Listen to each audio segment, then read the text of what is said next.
I have been informed that my schedule is incorrect, so I will correct that. It still has like my old schedule where I started 10 o'clock my time, which was like 5 o'clock EST, which is no use for anybody actually in EST because it's too early. So nobody wants to listen to porn at 5 o'clock in the afternoon on their commute home. Apparently. Thought it would have been handy, you know, headphones in. Sorry, it's been a weird day. I did think. Hello, Abby. How you doing? I was thinking of having a competition to name the lump, but apparently that's too dark for my audience. So it's called Bill, short for billionaires, because then on the 17th it will be eradicated. Booyah!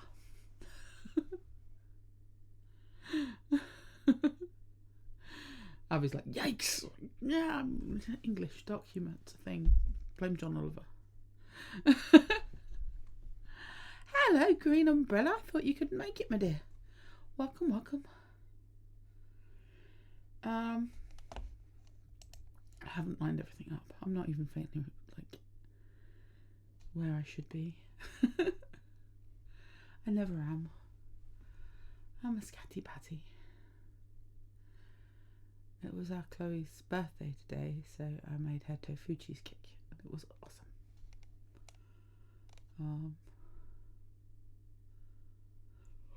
Excuse me. I managed in my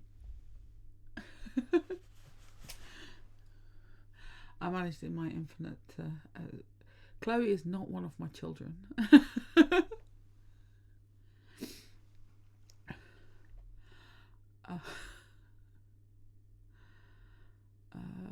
But yes, it was her birthday, and I very cunningly managed to, because obviously I'm not exactly rolling in coins. We are mom to all the children, it's true. Yeah, I'm not exactly rolling in coins, so buying presents over time. I'm going to wrap her presents last night and realising that I had bought her 2 of the same jumper. Thankfully, she really liked it.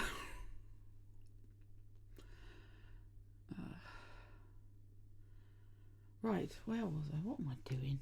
I don't know what I'm doing. What was I doing? What am I here for? What's anybody here for? But yes, the lump sadly has had a bit of a grow. So it had grown 4 millimeters between the ultrasound scan and the MRI. So lump went to lump, and it went up into my armpit.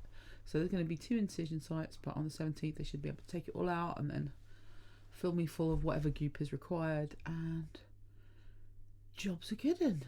So I'm feeling knackered. I'm feeling positive. So I've got so far, unless Green has something, you have something you'd like me to read. It's going to be an all RFFA evening.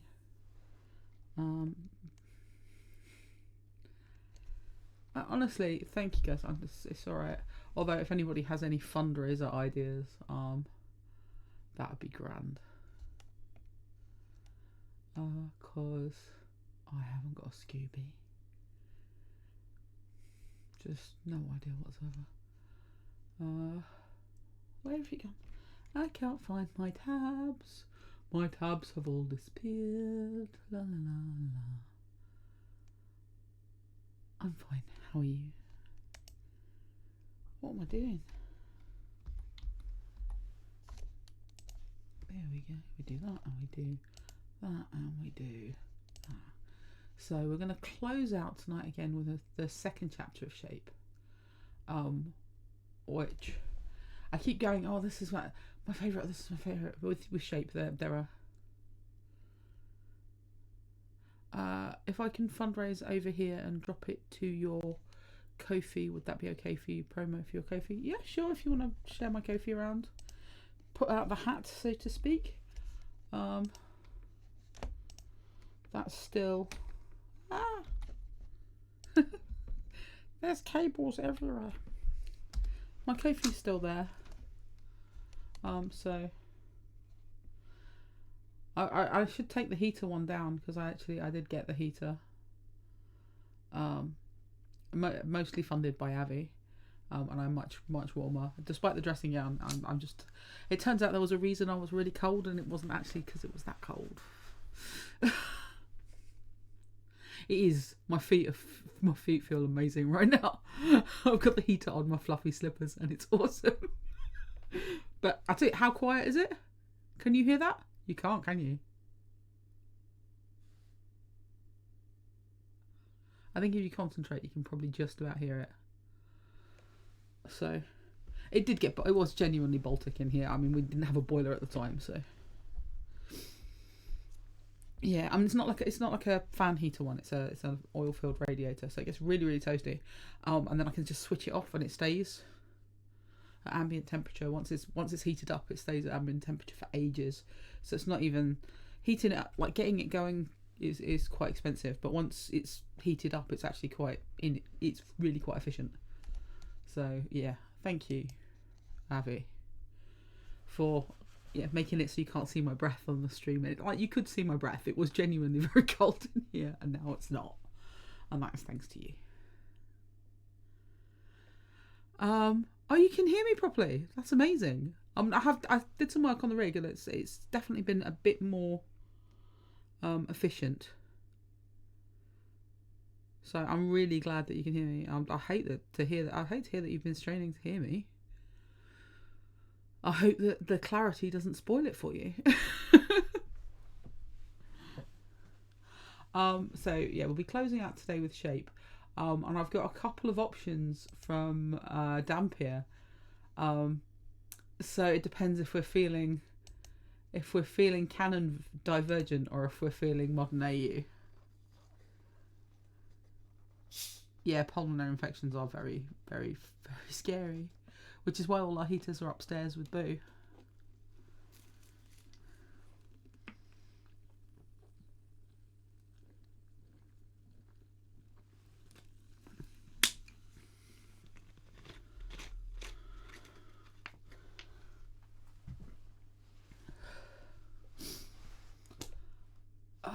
So, what do you fancy? Do you fancy starting out with,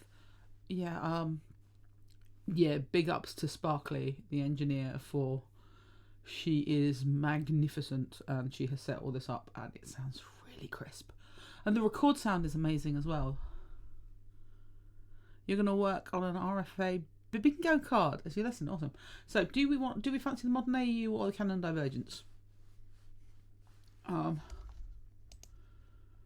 Obviously Shape is also a Modern AU, so we could do the Canon Divergence, or we could have an all Modern AU night.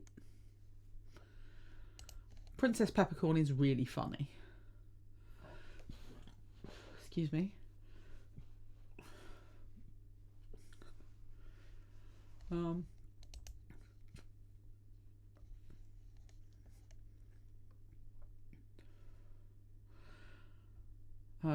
I really like this. So yeah, let's start with Princess Peppercorn. It's a good warm up. It's Modern AU, which is easier to warm up on. Less tricky words. I did do my warm ups.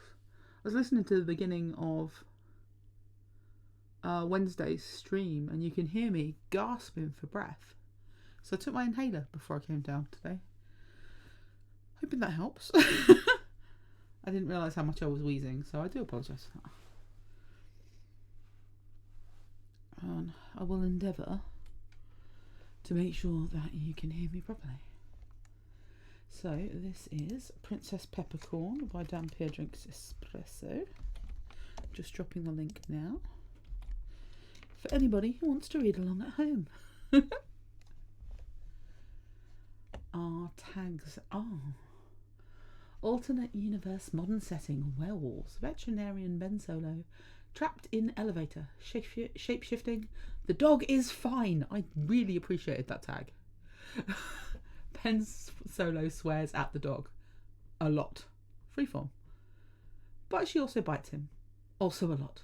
Neighbours, meet cute. Chihuahua with big attitude, alternate universe, creatures and monsters. No one talks about how weird things get on the night of the new moon. Veterinarian Ben Solo always knows it's coming before he even checks. He's anxious, jumpy, feels like his skin's on too tight. And this new moon, he's trapped in an elevator with his pretty neighbour and his most difficult patient. And Dampier wrote this for Blue Eyed Girl, who we also love, because we love our peeps. The elevator squealed to a halt in the garage, doors rumbling open with a groan. Ben Solo stepped inside with a weary groan of his own, ignoring the growls and whines emanating from the bag he held. He was too tired for this. He'd heard all his life that the full moon really brought out the weirdos, but no one ever talked about the new moon, when the sky was void of that silvery reflection, her face tucked into shadow and hidden from view. He always knew without looking when that time came around, antsy and anxious, ready to crawl out of his skin. His bag bounced, angry growls and whines echoing off the metal walls. "Oh, hush," he muttered, frowning as the elevator screeched to a halt almost as soon as it began moving. Someone tumbled in when the doors opened, looking back over their shoulder and smacking at the button even as the doors slid not so smoothly apart. The person tumbled in, mumbling and stabbing the floor repeatedly. It wasn't until the doors screamed closed and the car jerked and rumbled to life once more that his companion realised he was there. She hissed, swearing under her breath, stepping back against the wall. The carrier practically jumped from his hand and the woman frowned. "Ignore her," Ben muttered, then looked down at the soft-sided pet carrier, teeth and eyes flashing up at him through a mesh window on top. "Little shit," he said to the animal inside. "She's an asshole," he said to the woman. "Hates people in general, and me in particular." The woman studied him, eyes wide, watery green in the fluorescent light, set in a freckled face. Her mouth pinched and nose scrunched as if she smelled something unpleasant, and she leaned against the wall, fingers nervously twining in the strap of her bag. Growly little wheezes from the carrier were the only sound aside from the mechanical whine and groan of the elevator. The light flickered, and they both glanced up.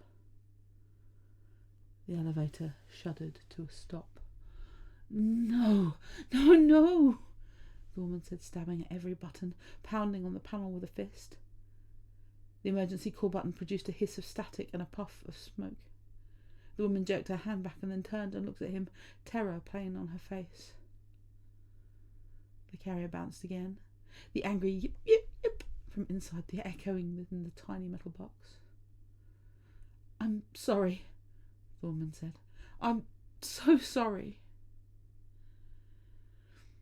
"I'm sorry you weren't literally tied up, Dampier, but welcome. We're reading you right now." "What for?" Ben asked at a genuine loss. She was clearly terrified of him. Maybe? Was that why? Afraid she'd offended him? Anger burned in his chest. How dare anyone make her feel small? His hand flexed on the carrier handle and the animal inside growled. The woman shook her head and forced a weak smile as the light flickered again. Flashing across her eyes, she fumbled at her coat pockets, patting and digging until she produced a battered cell phone.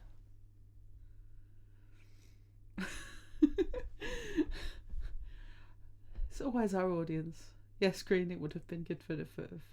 Yes, that's lovely.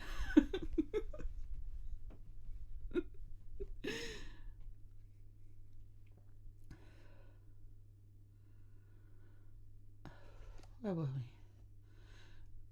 As she fumbled for her coat pockets, patting and digging until she produced a battered cell phone. She frowned at the screen and swore prettily. "Dead," she offered by way of explanation. "Oh, shit, yeah. I didn't even think," he mumbled, biting at the finger of his glove and pulling it off before fumbling at the zipper of his own coat. A growl rumbled as he accidentally shifted the carrier.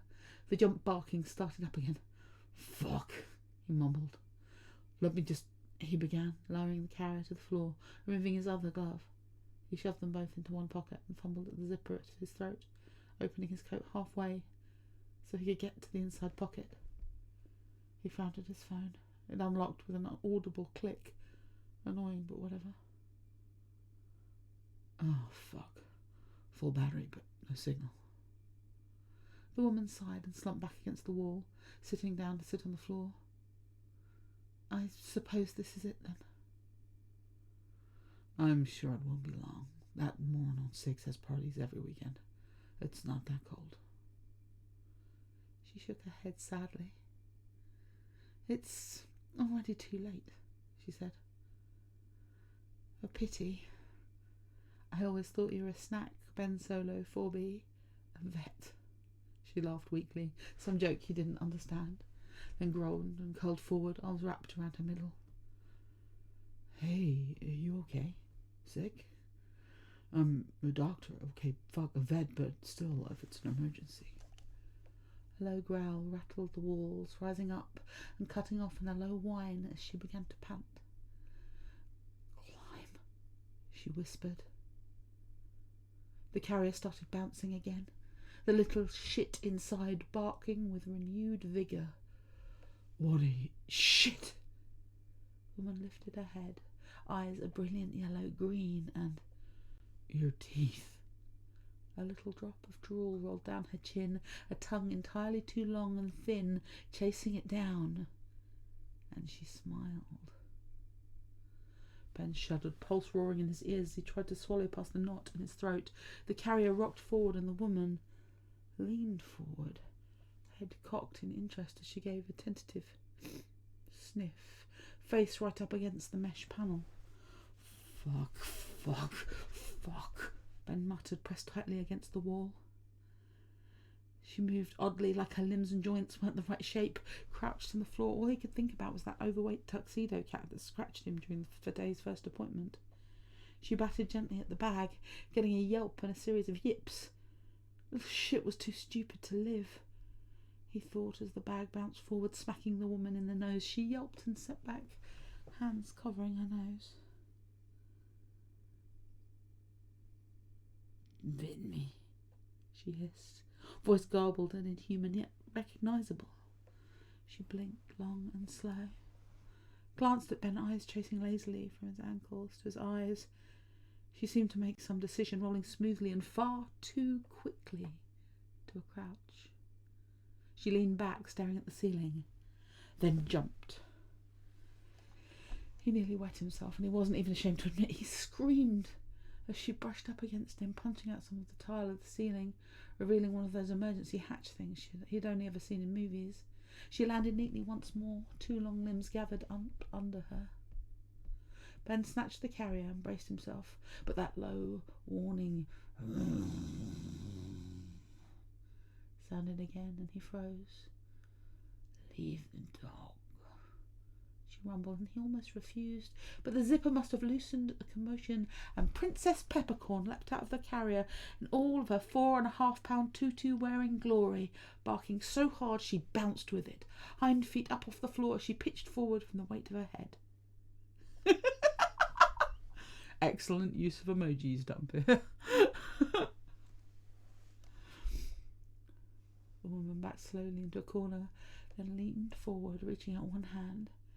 Princess Peppercorn growled, backed up a step, then seemed to realise what she'd done and darted forward, the growl just as the woman moved, lightning quick, and pop! Got you! Princess Peppercorn yelped and spun in a circle, darting in with a yip to lick the woman's nose before backing away. Ben shook his head, took his chance, jumping up and catching the edge of the opening, dangling for a moment as a low whine of pain was followed by a series of popping and cracking sounds. Nope, definitely time to go. Don't look. A mournful howl followed him through to the top of the elevator and up the shaft, echoing in a way that surely someone would hear. That unlocked an entirely new fear. Safely-ish on the top of the elevator car, Dr. Solo chanced to glance back inside. This creature watched him with interest, Green eyes trained on him, whiskers twitching. Werewolf, his mind insisted, even though there was no such thing. And she also looked kind of like a hyena. Maybe a really big raccoon. She stood and stretched, more cat-like in her movements, and he stared in a sick sort of fascination as his mind raced to catalogue every feature. She was... "You're beautiful," he whispered. Princess Peppercorn barked, startling the wet creature. She swatted idly at the chihuahua, pressing her flat against the floor. Ben looked away and took a deep breath, sure he was about to see his least favourite patient meet a sticky end. Princess Peppercorn may be a thorn in his side, but not even she deserved that. He glanced back down where Princess Peppercorn barked as if offended he would think she could be vanquished. The dog ran forward and nipped at a paw larger than her entire body, then pranced backwards. Ben idly swung his feet and watched. It seemed like they'd be there a while. His phone beeped and he realised he had to signal. He frowned down into the elevator. Was she asleep? He thought for a moment about calling the other doctor at his clinic and calling in every favour he was owed, but he dismissed the idea now. Princess Peppercorn climbed onto the werewolf's back and curled up, nose under tail, for a nap. He wasn't sure which of them snored louder. "Hey, anyone there?" a voice echoed from somewhere above. "Listen, we'll get you out soon. Just sit tight. Gotta reset the car." Princess Peppercorn growled and the werewolf whined. He considered his options and shook his head, realising he was far more his father's son than he'd like to admit, as he prepared to do the single dumbest thing ever in his life. "Please don't maul me," he muttered, bracing himself and dropping back into the elevator, just as it shuddered and groaned to life. He had to move quickly, swearing as Princess Peppercorn bit his thumb when he tucked her back into the carrier, as he zipped it shut and then shrugged out of his coat, draping it over the sleeping werewolf. She was at least as big as Mr. Yoda's mastiff. He gathered her things, stuffing what he could into her bag. The reusable grocery bag he'd folded up inside his coat pocket just in case. He tried very hard not to pay attention to the lace trim on her underthings as he rolled her ragged and torn clothes up and tucked them away. Mostly. She seemed to have what remained of her bra tangled around her neck and one foreleg. She grumbled and growled as he leaned in dangerously close and reminded himself to lift with his legs. God, he hoped she was covered well enough. The doors slid open and he moved carefully into the hallway. Princess Peppercorn growling in her carrier as it dangled from his wrist, precariously balanced as he carried a werewolf almost as large as he was down the hall to his own apartment. Stupid, he deserved to get his face eaten. But he carried her inside anyway, tucking her into his bed, and nope, he was not going to think about why that was the place he'd picked. He'd sleep in the guest room, or on the couch, or maybe go out and get a hotel room, or check himself in for observation. She grumbled when he pulled away, dragging him in close with some strange hybrid human-animal limb, huffing and snuffling at the back of his head. Yep. He was totally going to get his face eaten. Totally deserved. His father would be so disappointed. Maybe Mom would just be happy he met a girl. Maybe not. He woke up to the sounds of pop music, off-key singing and sizzling bacon, half convinced he was still dreaming. She was there, human, obviously, wearing... Oh, wow. He couldn't seem to stop looking at the shapely legs beneath the hem of his striped shirt.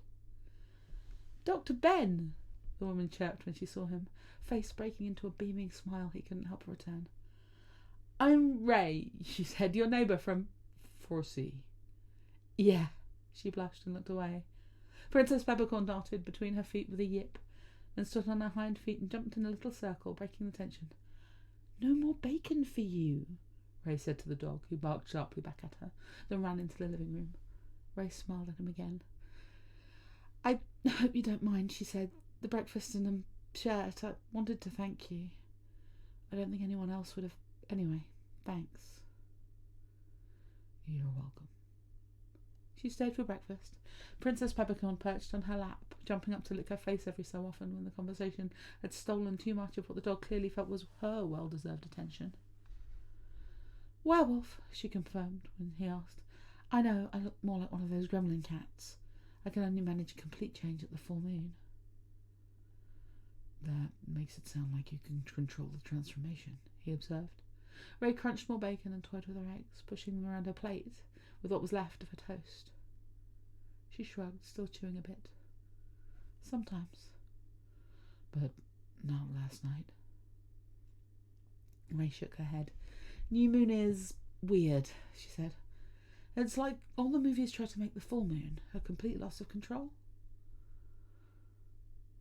You seem pretty in control, just, furry. She laughed. Not enough hot wax or laser treatment in the world to help with that part. She shook her head. I don't remember much, but I knew I didn't want to hurt you. And I knew Princess Peppercorn wouldn't let me. She hates me, Ben insisted. Does she? Ray tilted her head, serious as she studied him. Ben shrugged, returning his attention to his rapidly cooling breakfast. Can I see you again? He blurted, between the last of his juice and a final bite of toast. Shit, I mean, not getting it. Like, just, never mind. I'd like that, if you're sure. Well, I figure you didn't eat my face off, so I figure I'll take my chances. Her laughter was contagious, even Princess Peppercorn barking and running in circles around the table. The dog bit him again when Ray left. Little shit. I'm telling Mom, next time she has a conference, you can stay with Dad. Yeah, I hate you too, he mumbled, bending down and scratching the little dog behind the ears and on the side of her face. The dog leapt onto the couch and settled in with a huff, knowing she'd won. Whatever, Ray liked her. Maybe he'd stop arguing so hard when his mother hinted that he needed company in his apartment. Maybe he should adopt a pet. A senior dog, perhaps. Princess Peppercorn snored, and he stood. He needed a shower before he met up with Ray again. The pretty werewolf down the hall. He wondered if werewolves mated for life.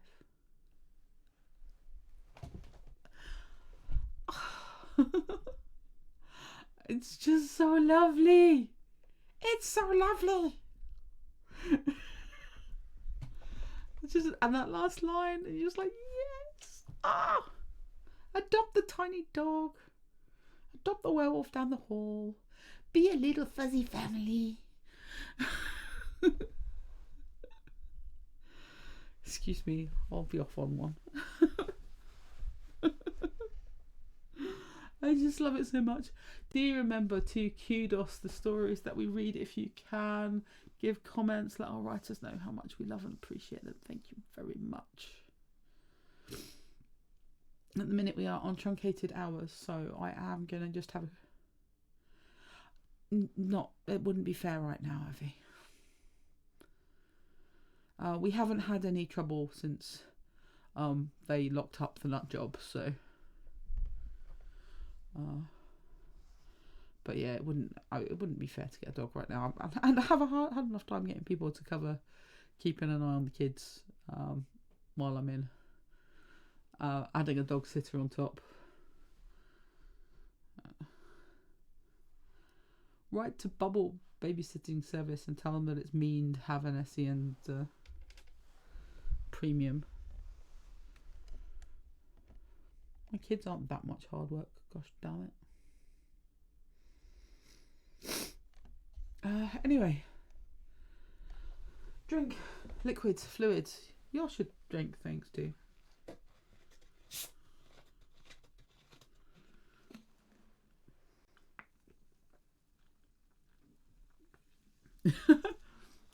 Tempting, but no, sugar-free tonic water. So, ooh, what are you making, Abby? Abby's cooking sub hut, and I want to know. I'm absolutely encouraging you. Got to drink because I'm not allowed, so you have to drink. Dampy, it's the law. And eat desserts and candy. Ooh, yum. I did pasta bolognese, but with farfalle because that's Chloe's favourite. Oh, pomodoro. Yum, yum, yum, yum, yum. So, normally I am the kind of person that has no interest in desserts. Sugar-free strawberry jello is about my speed right now, Green. Normally I'm not bothered by desserts. I'd rather have a slice of that chorizo, please. But no. I was just since Christmas, I've been like into sweets and getting into cake and sweets and stuff, and I was like, oh, maybe I'm finally growing a sweet tooth. And then it turned out actually the reason that I'm growing a sweet tooth is because you know what cancer needs to grow? Quick, ready energy. So it's making me crave sugar. It's insidious stuff, this, isn't it? That was depressing. I thought I was finally getting a taste for sweets. My cakes have improved though, because I've done like because obviously the kids' birthday cakes a little while back, and then their dad's birthday was yesterday, and then our Chloe's birthday was today. So I've made a load of cakes, and they're much better than they used to be. Cake used to be my downfall.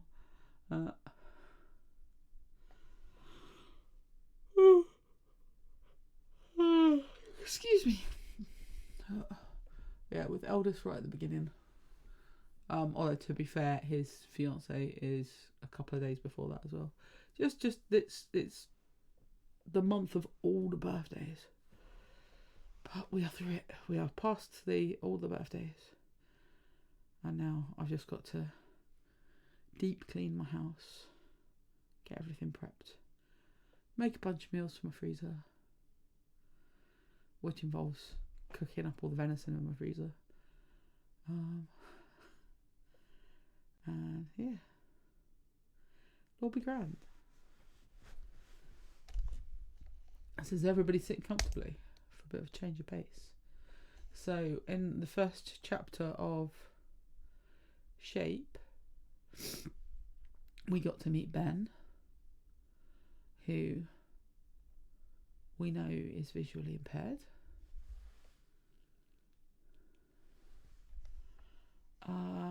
Did we meet Ray as well? I think we did also meet Ray, our foreign exchange, well, not foreign exchange student, our international university student who got to go to this university because she saw something she shouldn't.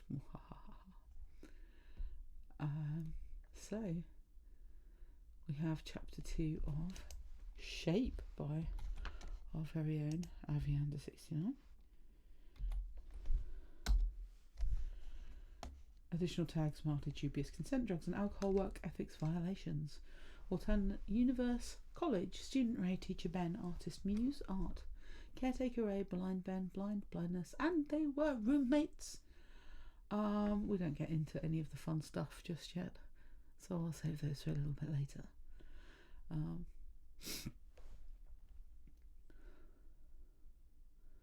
Chapter 2, the model.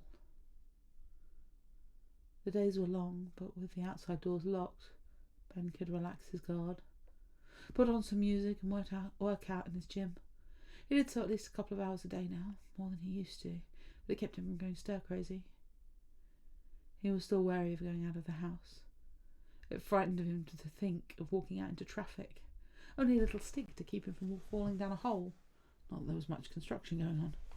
But wouldn't that make potholes even more surprising? Anyway, tomorrow he would take the taxi to the school, and Poe had promised to come and get him at the art wing entrance. $100 for 3 hours' work, well over the usual rate. Enough to get him to do it at least once, maybe another time if needed. He put on his shades to hide his scarred eyes. He thought, let his long hair fall over his face to hide the rest of it, and he was allowed to keep his boxers, although he'd chosen a pair he knew were close-fitting. Dameron had agreed, hiring him. Normally a teacher as a model was straggling a legal boundary. In addition to drawing, Dan and Co taught sculpting with Fatima, who was a potter. She was married to Armitage Hucks, poetry, who might take over art history if Ben didn't come back. When the taxi pulled away, Ben suddenly felt not so sure of this idea, but he heard Armitage call to him to come and get him. "Where's Poe?" Trying to get rid of Snoke. Hucks grabbed his arm, maybe thinking to guide him, then grunted when he felt resistance and saw him take out his striped red and white flexible cane with a barely used hard nylon ball at the end. Hucks let him go, and Ben took a breath. "Just point me in the right direction, Army," he asked, and waited. After a moment, he heard Hucks say, "Okay, this way, follow my voice." It was fall. Ben could hear the birds call, the flutter of the wind in the leaves on the trees, a row of them between the art wing and the street. He felt the glow of the sun on his left side. Before him was the shadow of the grey stone building. He tapped the pavement, heard the echo. He remembered the side exit door, with the numbers just above. 10. In his memories he could almost see them, the black and white plaques where they were nailed into the brown painted wooden head, the rust that was eating at their nail holes. The way was about 3 feet wide, narrow. He could easily sweep from side to side with his cane. He counted only 15 steps from the curb to the door. Inside, he immediately felt the size of the hallway. The way it echoed, high but not all that wide. He stopped, overwhelmed with grief. "Talk to me, Hucks. Tell me what's been going on." He wanted some distraction from the contrast between memory and his present circumstances. "I've been sitting in on Luke's classes," Hucks obliged him. "It's a lot of exposition. The old man is tired of it, you can tell." "He was tired 10 years ago." "You have to add in some theatrics to make it interesting.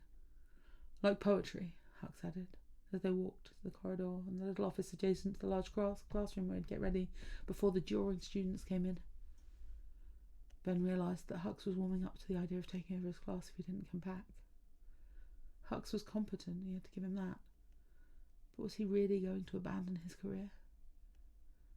Was he going to give up? Poe greeted him. "Sorry, Ben, I had to get Snoke away from here. He's not sure how to feel about this." "Here, the place is ready. The doors are still shut. You'll have a toga for the first session."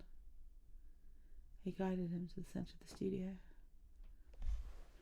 "A toga," Ben chuckled. He reached out to find the model seat, but bumped his foot on the small dais. And both men with him groaned in embarrassment. Hucks had a class and exited. Poe took and guided his hand to the seat. There. This would be his place for the next few hours. He sat on it to get a feel for the space. He could hear the birds through the single window still open, the murmur of students gathering outside the door, some giggling nervously. He had a flash of memory. Much younger him as a model, both broke and proud of his muscular body, he hoped would distract from his exaggerated facial features. Him as a student, discovering that art was the centre of his heart, a lot more than basketball was. Him as a teacher, hoping his own students would develop better skills than the basics he could teach, unable to express himself directly on the canvas. He was fascinated by how art had morphed with humanity, through time and space, shaped by media, culture and war. "You want to change in your robe in the office," Poe reminded him, reciting the scenario by rote. "The students will be lining in about 5 minutes. I'll guide you to your seat when you're ready. You can come in and get comfortable while they set up. Then take the robe off and just sit there and breathe for 10 seconds before the dynamic poses start. You know the drill." Ben undressed in the familiar little office. He knew where the clothes locker was. He could tell where the window shades were rolled down for privacy, where there was a deeper darkness within the fog. He was alone in that fog. To everyone else, he would be in the light. He heard the studio door open and Poe's calm, reassuring voice, reminding the softly giggling students to be respectful of the model and get ready for the session. Then Ben heard a knock on the door. "All right, I'm ready." It was too late for doubts. He opened the door, and Poe took his hand to guide him to the desk, this time warning him of the rise so he wouldn't bang his toes. Ben heard the suppressed gasp, but climbed up, found the stool, and sat. The shuffling of material and instruments halted for maybe a breath, and resumed in hushed silence, while Poe called out final instructions with calm precision, and then the session started. "All right, 1 minute dynamic poses. Start now." Ben let the robe fall from his shoulders. He lifted his hands.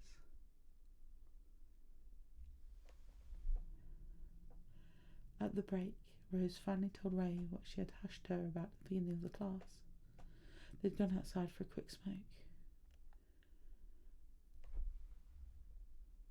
A reminder, I am not going to do a Singapore accent because I've actually worked on it this week and it just comes out sounding super racist.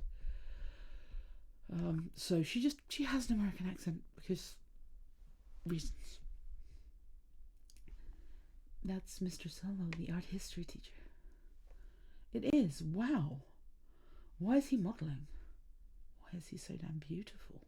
she thought, but she kept that to herself. The accident left him disfigured, right? I guess he can't make ends meet. Wow. Teaching art sure doesn't pay. Nor the insurance, apparently. And the model they were expecting cancelled at the last minute. I guess there's a logic to hiring him. He knows how to hold a pose, for one thing. He's like a Greek statue. I heard his wife left him last 2 years ago. They were called back in before Ray could say something else. At her easel, Ray looked over her whole body sketches that she'd drawn so far. She hadn't had much practice with living bodies recently, but as the poses progressed, she noticed the figure bent over at first, and progressively opened up and allowed himself to be more exposed, more vulnerable. Hunched shoulders straightened, giant hands opened, legs uncrossed, his head lifted to allow the light to fall on his face. His face! Raven curls covered his forehead and fell over one of his eyes. She could see how the prominent nose slanted yet straight, the mouth plump and sensual, the chin delicate and off-centre, pulling the whole to one side but with a pleasing arc.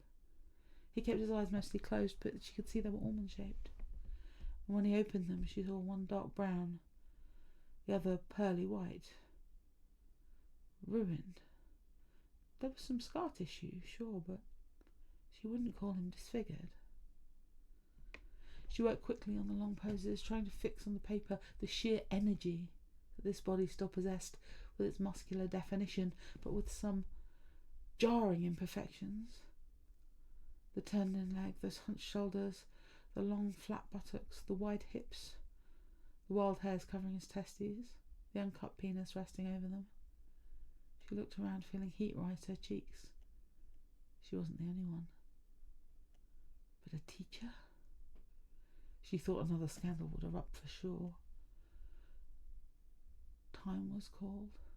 The man wrapped his robe around him and was aided off the desk by Professor Dameron to be guided to the little office where he was asked to wait for lunch. "I don't know about you, but I'm ravenous," Ray told her. Rose told her, and Ray could only nod as they made for the cafeteria.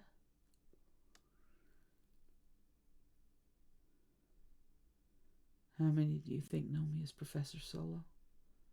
Ben asked when Poe had cleared the class and joined him in the little office. "At least half, but you heard them. They kept calm and professional. I heard them laugh on the way out." Nervous giggles, but that happens no matter who models, you know that. He pulled his shirt down. "This was a terrible idea. You just had to put me up there, didn't you?"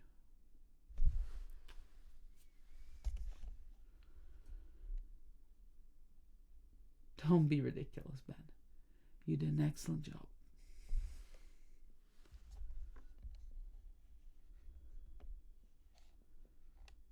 "You knew exactly what the students needed and you held up very well. Very professional. Besides, you were offered a toga." I totally forgot I had it. He put himself in such a state of focus with the job to do, he'd mechanically stripped all the way down, forgetting who might be attending, like he had 10 years ago.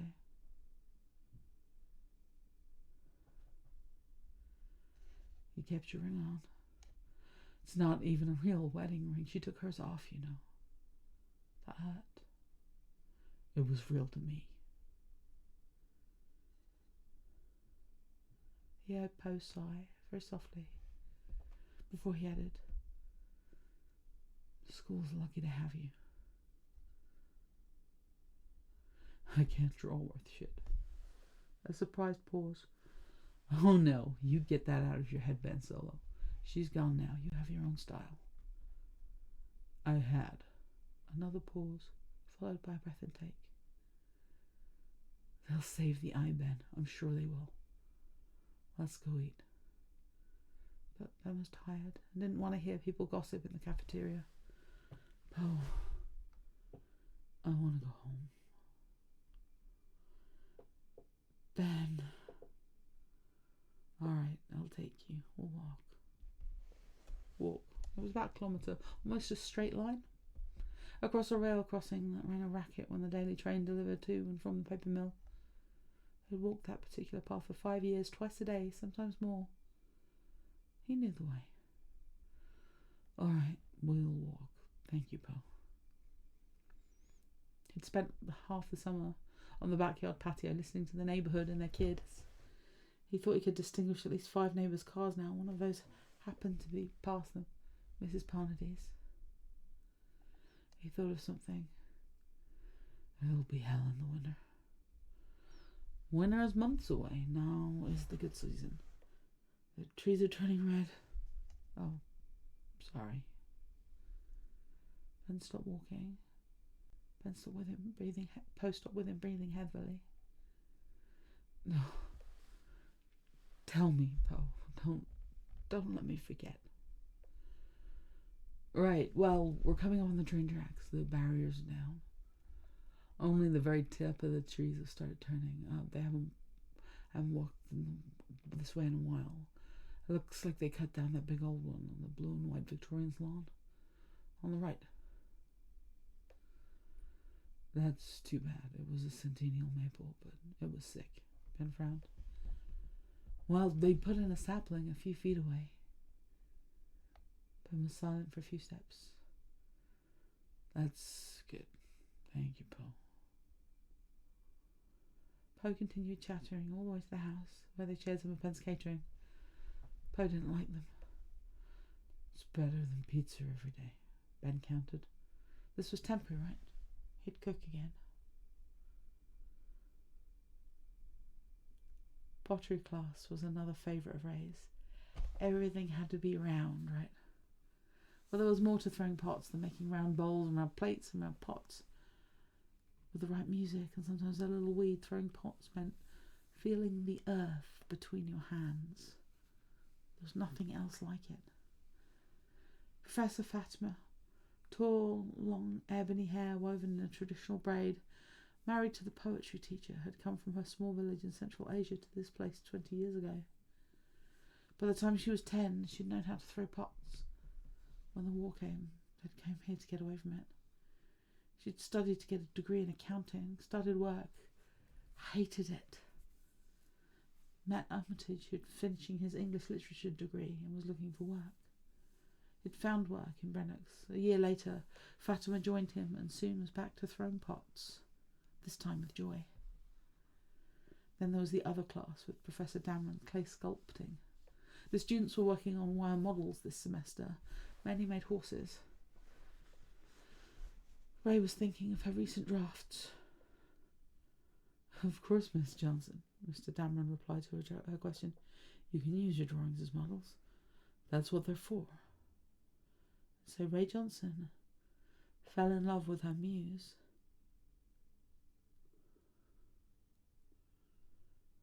He showed up 5 more times before the school negotiated some more support for him to get him back to work.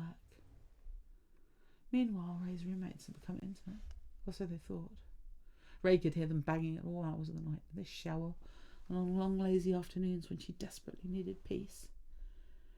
I have to move out of here, she thought, looking at the two lovebirds as they sat together for supper. It was Finn who gave her a way out, discussing his client a few weeks later.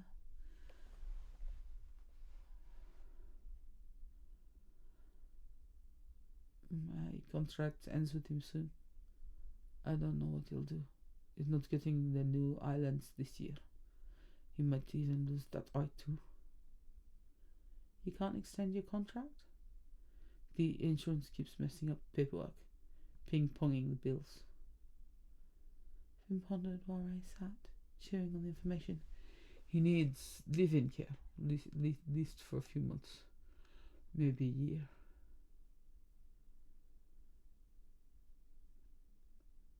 Would he be able to afford that? Ray asked. I doubt it. I'll do it, Ray said. They stared at her. Do what? I'll take care of him. You said there's an extra room? Rose blushed her roots. You don't have to go, Ray. I know. Now Finn's face darkened a couple of shades. I like you both, but you're kids. And I need more peace and quiet than you can handle, she chuckled. The roommates looked anywhere but at her. You're like 3 years older, Rose shot back. Still, this place is expensive. Maybe me and Mr. Solo can work something out. I bet you can, Finn smirked. I'll talk to him. Okay, so that was chapter 2. I love the development in this. You kind of feel Ray's old soul wearing on her toward the end there. Whereas Ben kind of has that innocence that kind of desperately wants to burst back out. He wants to hear about the trees. And I think we see kind of that the other way around a lot. And it's quite beautiful to see it reflected here. It's gorgeous. And yes, I called one of my second cousins to try and work on my Nigerian accent, and I got told it was clearly a Nigerian accent and not a parody, so it wasn't racist. So that one I was working on. It's because of where they are. You can hear the French in it, which is a bit odd. But I will continue to work on a Singapore accent until it hits not racist. I'm determined by the end of this story that everyone's going to have their appropriate accents. But until then, I can't bring myself to do something that might hurt somebody.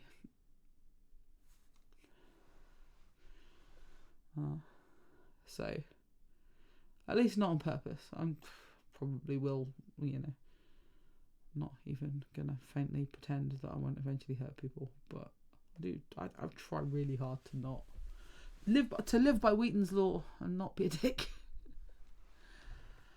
So thank you very much for coming. I am intending to read on Wednesday, to be clear. I don't have a theme. I might continue to go through the RFFA fix if people want to put those in. I don't know if anybody has any ideas for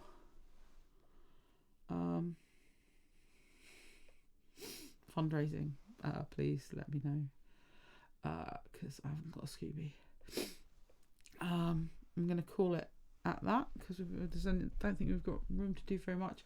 So we won't do Not a Jedi this time, but we might go for Not a Jedi next time, depending what turns up. So be well. I hope your penne with chorizo and tomato is as good as it sounds. I'm going to keep trying. You were right. You were absolutely right, Avi. I do feel better for making art. Delicious and spicy. It sounds like your fic. Are you eating your fic for tea?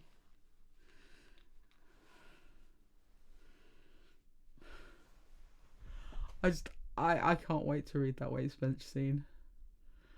The pounce scene is just awesome. I'm looking forward to that. I worked on the breath pacing for that earlier, and that was good fun. I'm looking forward to reading that one. Speaking of delicious and spicy. So anyway, hints of things to come. Spoilers. For those of you who aren't in fact the artist.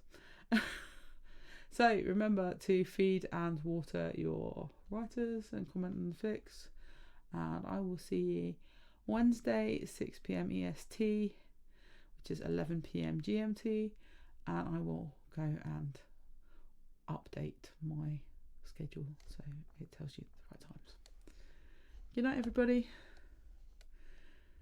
Sweet dreams, be well, happy hunting, etc.